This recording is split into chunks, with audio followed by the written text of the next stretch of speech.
Hi guys! Good morning!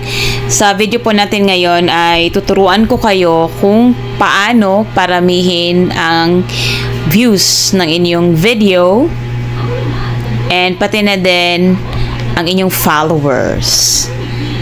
Kaya po, tapusin nyo po ang video na ito para po maraming makakapanood sa inyong mga video.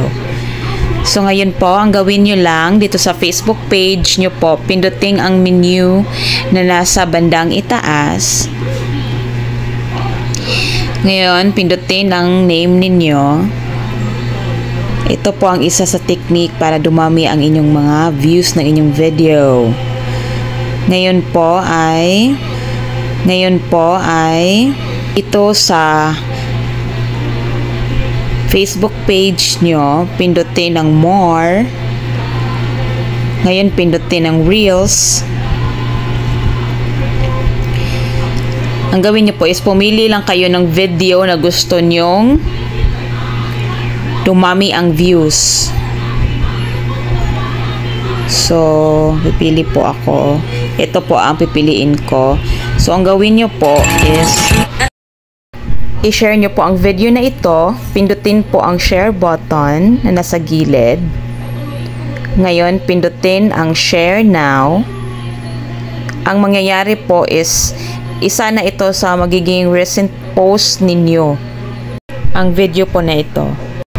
So, balik kayo sa post. Pindutin ang post.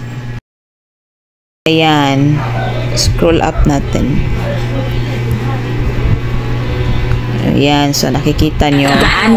So ito na po yung shinare ninyo na video. Ito na po ang nangunguna sa post po ninyo.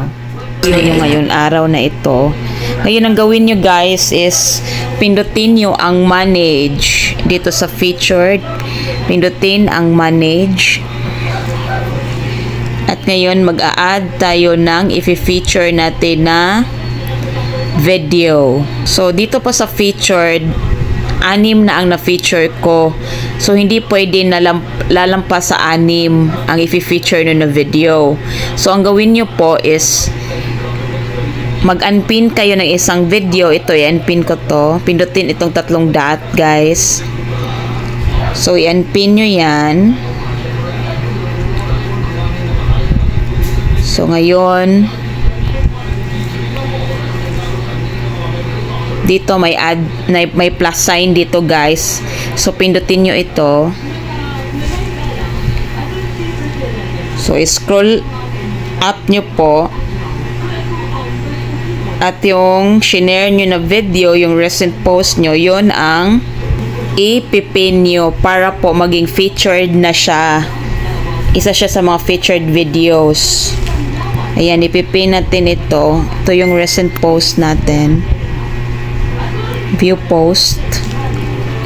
So ito guys. So ngayon ang gawin nyo po is pindutin nyo po itong pin. So now done, you've pinned. So ang mangyayari ngayon is makikita siya dito sa pinned items. And kapag may mag-visit sa inyong profile or inyong page, isa ito sa makikita itong pinin nyo na post nyo. So, i-check po natin. So ngayon, nandito na siya sa pinned items. View post. Ayan. So, kapag may mag-visit sa page or profile nyo, so, ito ang isa sa makikita agad ng mga viewers or ng inyong mga followers, ng inyong mga bagong followers. So, pamamagitan po nito ay dadami ang makakapanood sa inyong mga videos dahil nasa featured siya. Diba? Ang dali lang. Ganun lang po kadali ang paparami ng views ng inyong mga video. Sana po ay may natutunan kayo sa video na ito. Thank you po sa inyong panonood. Follow and share.